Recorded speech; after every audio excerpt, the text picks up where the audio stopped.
কুয়েতে রয়েছেন 2.5 লাখের বেশি বাংলাদেশি। তাদের বেশিরভাগই স্বল্প আয়ের শ্রমিক। করোনাকালে বিনামূল্যে মরদেহ দেশে পাঠানোর সুবিধা তুলে নিলে নানা জটিলতার তৈরি হয়।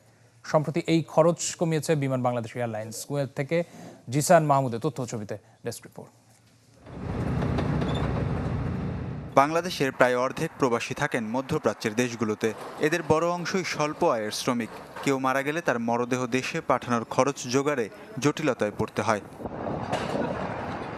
তবে কুয়েতের প্রবাসীদের ক্ষেত্রে টিকিটের দাম কমিয়েছে বিমান বাংলাদেশ এয়ারলাইন্স, যা কার্যকর হয়েছে গেল 6 নভেম্বর। যদিও করোনার আগে প্রবাসীদের মরদেহ বিনামূল্যে দেশে আনত বিমান, লোকসানের কারণে পরে তা বন্ধ করে দেয়া হয়।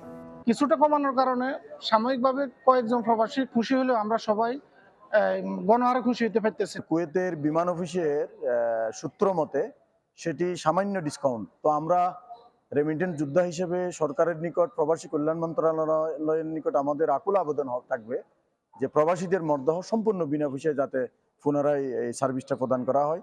কুয়েত থেকে একজন প্রবাসীর মরদেহ দেশে পাঠাতে আগে টিকিটের মূল্য ছিল 255 দিনার বা 91,000 টাকা। এখন তা কমে হয়েছে 175 দিনার বা 62,000 টাকা।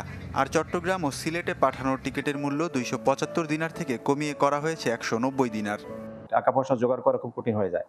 সুতরাং দেখতেছি বিমান ম্যানেজমেন্টের কাছে এটা উপস্থাপন করার ফলে তারা এটা আমাদের অনুমতি রেখেছে এবং যত কমে পারা যায় জাস্ট সেই তথ্যটুকু আমাদের করে দিয়েছে। কুয়েত থেকে 2022-23 অর্থ বছরে দেশে রেমিটেন্স এসেছে 155 কোটি 52 লাখ মার্কিন ডলার।